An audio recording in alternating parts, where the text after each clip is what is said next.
Day 4 of the 54th World Economic Forum is drawing to a close. The annual gathering of government and business leaders will wrap up tomorrow.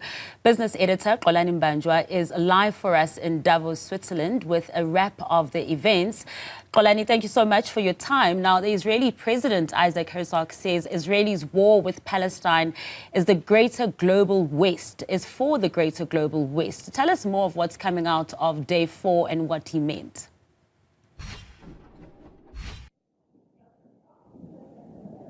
Good evening, Masa, here at the 54th World Economic Forum. That Middle East conflict was center stage today as the Israeli president did not mince his words about the fact that they are not going to stop in trying to occupy that strip of land and territory.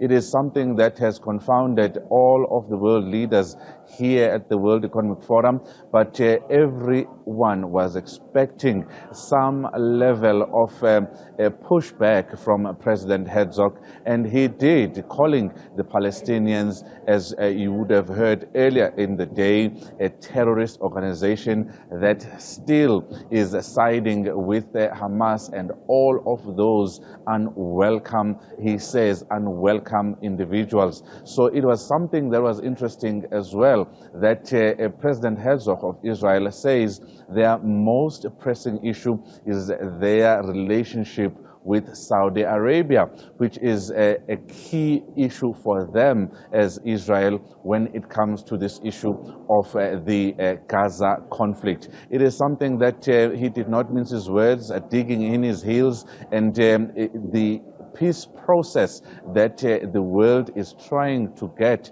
to in Gaza seems to be drawing away with this address by President Herzog. And it is something interesting to note that Saudi Arabia is now a BRICS Plus member as of the 1st of January. And if it is a BRICS Plus member, what relations or negotiations are going to be taking place, as we know that South Africa's position was taken to the International Court of Justice. So it's been interesting to watch, with some interesting dynamics that are set to come in the months to follow in 2024. But the world here heard from the president what they think about the insurgents in Palestine. This is some of the clips that he had to say here in a 40-minute address at the World Economic Forum. When we look, and my vision is towards the future, we've tried many alternatives in our dealings with the Palestinians. We tried agreements and we tried unilateral steps.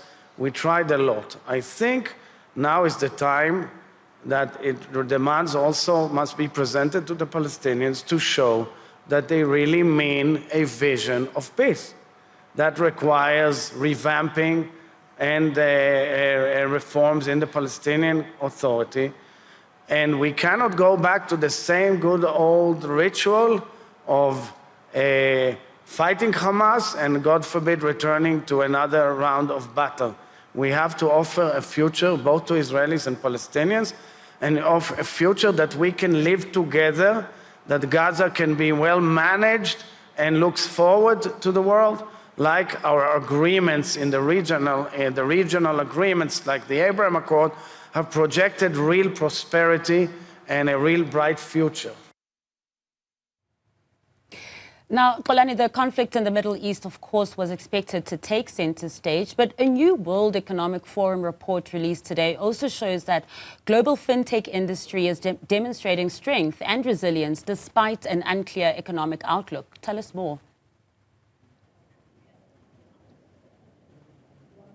Yes, indeed, Masa. This is the good news that was shared here at the World Economic Forum in a report that the WEF and the Cambridge University released today, which says that financial technology is advancing at a 50% pace every year. Financial technology, as you'll know, in Africa, is something that we do every day. We use digital technology on our phones, on our laptops, in order to transact, in order to pay money, in order to get insurance.